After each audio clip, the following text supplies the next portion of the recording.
और बात ईरान की, क्योंकि ईरान के खिलाफ ग्राउंड ऑपरेशन शुरू करने के पहले सिग्नल मिल चुके हैं। डोनाल्ड ट्रंप ने कह दिया है कि वो अब सीज फायर नहीं करेंगे क्योंकि अमेरिका इस वक्त ईरान पर हावी है। लेकिन एक रिपोर्ट के मुताबिक इस पूरे ऑपरेशन में खाड़ी देश भी शामिल होने जा रहे हैं।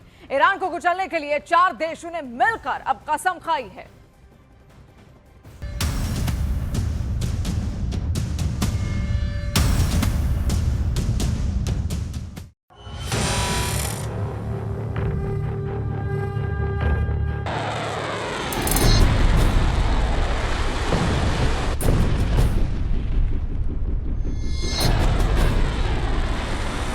अमेरिका की फौज तैयार है। दुनिया की सबसे खतरनाक फोर्स को डोनाल्ड ट्रंप के फैसले का इंतजार है। ईरान पर चढ़ाई करने के लिए 5000 कमांडो किसी भी वक्त हमला कर देंगे।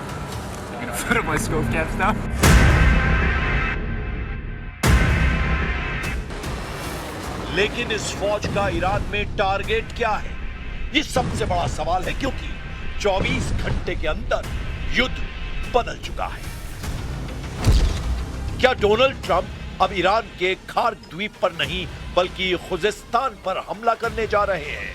क्या अमेरिका के ग्राउंड ऑपरेशन में सऊदी अरब भी शामिल होगा?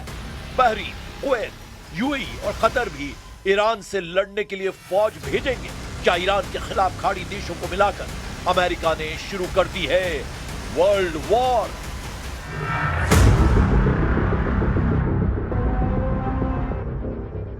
अमेरिका का ग्राउंड ऑपरेशन बहुत बड़ा टारगेट सेट कर चुका है और इसमें खार्क के साथ खुजिस्तान वाले समीकरण ईरान के लिए बहुत खतरनाक साबित हो सकते हैं।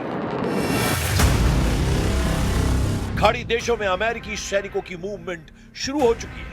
अमेरिका के 5000 कमांडो जब खाड़ी देशों की फौज के साथ ईरान में घुसेंगे तो क्या होगा, यह जानने से पहले खार्क और खुजिस्तान के बारे में बहुत जरूरी बातें समझ लीजिए।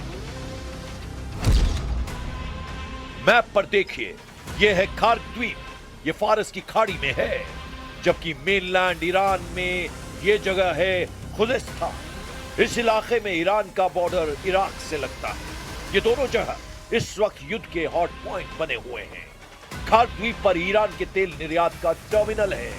यहीं से उसके 90% तेल का निर्यात होता है, जबकि खार्क द्वीप से जो तेल निर्यात किया जाता है ईरान के खुजिस्तान प्रांत से निकाला जाता है। खुजिस्तान को ईरान की ऊर्जा राजधानी कहा जाता है। ईरान का 80% तेल खुजिस्तान की जमीन से निकाला जाता है।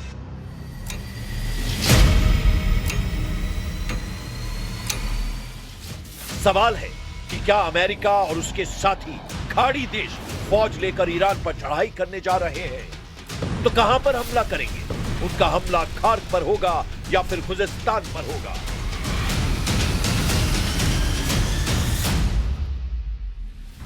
और दोनों मोर्चों में से हमला कहां करना ट्रंप के लिए आसान साबित होगा? अमेरिका की फोर्स खुजिस्तान पर पहले हमला कर सकती है, क्योंकि यह ऐसा इलाका है जहां अमेरिकी सेना को फौज की रसद, सप्लाई और बाकी कम्युनिकेशंस बनाने में कम मुश्किल उठानी पड़ेगी। यह एक समतल इलाका है जहां किसी फौज के लिए ऑपरेशन करना आसान है। लेकिन उससे पहले सवाल कि क्या खाड़ी देश अब अमेरिका के साथ मिलकर ईरान पर चढ़ाई करने जा रहे हैं? अमेरिका और खाड़ी देशों की कोशिश है कि वो इस युद्ध में ईरान के खिलाफ 12,000 सैनिक शुरुआती दौर में उतारे। इनमें सैनिकों से मदद करने के साथ साथ ग्राउंड ऑपरेशन की पूरी फंडिंग ट्रंप ने सऊदी अरब, यूएई, कुवैत, बहरीन और कतर से कराने का फैसला किया है। Well, look, we can have dialogue, but I don't want to do a ceasefire. You know, you don't do a ceasefire when you're literally obliterating the other side. America के साथ खाड़ी देशों का आना पहले मुश्किल नजर आ रहा था, लेकिन अब अमेरिका का मीडिया बता रहा है कि सऊदी अरब ईरान में युद्ध तेज करना चाहता है और इसके लिए क्राउन प्रिंस मोहम्मद बिन सलमान लगातार डोनाल्ड ट्रंप पर दबाव डाल रहे हैं। न्यूयॉर्क टाइम्स की रिपोर्ट है कि सऊदी अरब ने ट्रंप पर दबाव बनाया हुआ है कि युद्ध जारी रखा जाए। क्राउन प्रिंस मोहम्मद बिन सलमान कई बार डोनाल्ड ट्रंप से बात कर चुके हैं। उन्होंने ईरान में सत्ता परिवर्तन तक युद्ध तेज करने के लिए कहा है। सऊदी अरब का साफ मानना है कि ईरान खाड़ी देशों के लिए खतरा है और इस वक्त ईरान को ज्यादा से ज्यादा कमजोर करने की जरूरत है। इसीलिए अमेरिका को अब पीछे नहीं हटना चाहिए।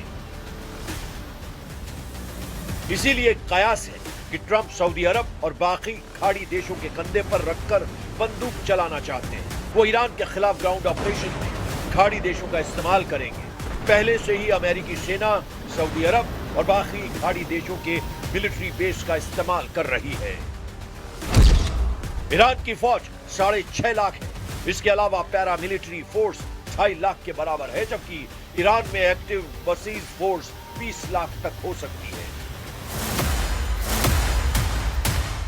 ईरान ने बता दिया है कि वो नहीं बल्कि उसके दुश्मन इस जंग में झुकेंगे। यानी ईरान का इरादा साफ है कि वो आखिरी दम तक लड़ेगा, चाहे दुश्मन अमेरिका और इजराइल हो या सभी खाड़ी देश जो पहले से अमेरिका की मदद करते आ रहे हैं। वैसे ईरान के खिलाफ खाड़ी देश शामिल हुए तो क्या होगा, क्योंकि इराक पहले ही एक्टिव हो चुका है। और देखिए, ईरान के खिलाफ इजराइल ने जमीनी जंग के संकेत दिए हैं।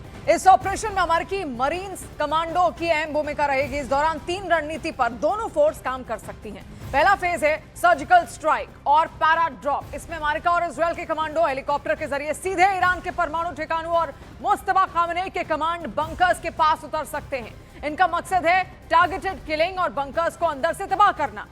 जमीनी जंग का दूसरा फेज है तटीय घेरेबंदी। इसमें अमेरिकी नेवी और मरीन कमांडोज बुशर और चाबहार जैसे बंदरगाहों पर हमले कर सकते हैं। मकसद होगा ईरान की नौसेना को पूरी तरीके से पंगु बनाना और वहां से सप्लाई रोकना। फिर ग्राउंड ऑपरेशन का तीसरा फेज होगा बफर जोन बनाना। इजराइल दक्षिण की तरफ से ईरान के तेल संपन्न इलाकों में घुसकर एक बफर जोन बना सकता है ताकि ईरान की आर्थिक कमर हमेशा के लिए टूट जाए। इराक में ईरान समर्थित कयातब हिजबुल्लाह ने अमेरिकी अड्डों पर हमले तेज कर दिए हैं। ये एफपीवी ड्रोन अटैक देखिए, कैसे एक क्वाडकॉप्टर एक अमेरिकी अड्डे पर अमेरिकी फौजियों को तलाश रहा है। बाद में जब उसे कुछ नहीं मिलता तो वो अमेरिका के एक ब्लैक हॉक हेलीकॉप्टर से जाकर टकरा जाता है। There is still the risk of escalation if Iran-linked proxy groups mobilize, and by that I mean Hezbollah in Lebanon, Iran-linked militia inside Iraq, and importantly, the Yemen-based Houthi movement that is threatened to attack shipping lanes in the Red Sea and has done so in the past. So we know they have some naval capability that could create disruption. इस युद्ध में तुर्की पर भी सबकी नजर है और Erdogan ने अरब देशों से कहा है कि वो इस युद्ध में शामिल न हों। सऊदी अरब, यूएई और कतर का दौरा करने के बाद तुर्की के विदेश मंत्री को इस बात का एहसास हुआ कि ये सभी देश ईरान के खिलाफ युद्ध में उतरने के लिए तैयार हैं। अमेरिका और इजराइल की शुरू की गई इस जंग में अब सऊदी अरब, यूएई और कतर ईरान के खिलाफ नजर आ रहे हैं, जबकि तुर्की का रुख बता रहा है कि एर्दोआन अब मुस्तफा खामेनेई के समर्थन में आ गए हैं।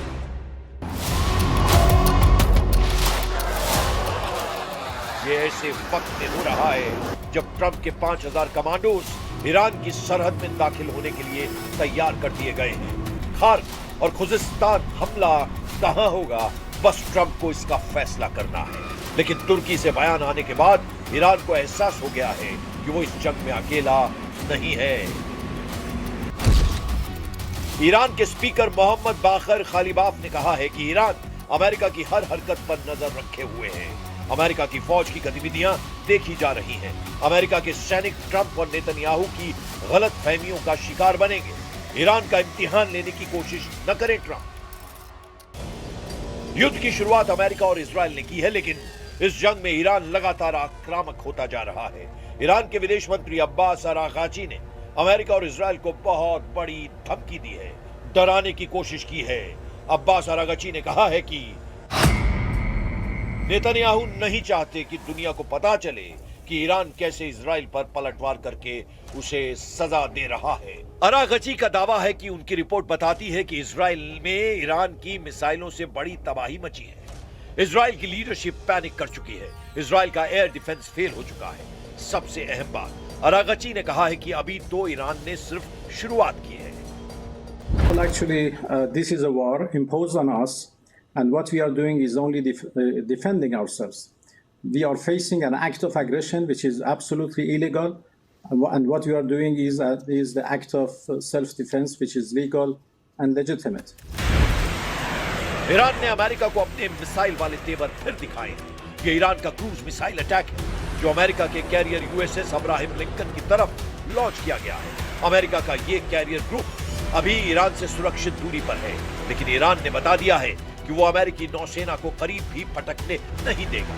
ऐसे में अमेरिका का ग्राउंड ऑपरेशन कितना कामयाब होगा, इस पर सवाल उठने लगे। एक तरफ अमेरिका और इजराइल ईरान पर हमला करते हैं और फिर ईरान पलटवार करता है, फिर यही सिलसिला तेज हो जाता है। देखा जाए तो ईरान इस वक्त इस युद्ध को कंट्रोल कर रहा है। उसके इरादों के हिसाब से ही अमेरिका को अगली चाल चलनी पड़ रही है। इसकी सबसे बड़ी वजह ईरान की मिसाइल पावर है जो लगातार इजराइल पर अटैक कर रही है। तबाही तेल अवीव और हाइफा में बहुत ज्यादा हो रही है। ईरान के क्लस्टर बम कहां फटेंगे, इसका अंदाजा अब नेतन्याहू के मिसाइल डिफेंस सिस्टम को नहीं रहा। वो बार बार फेल हो रहे हैं।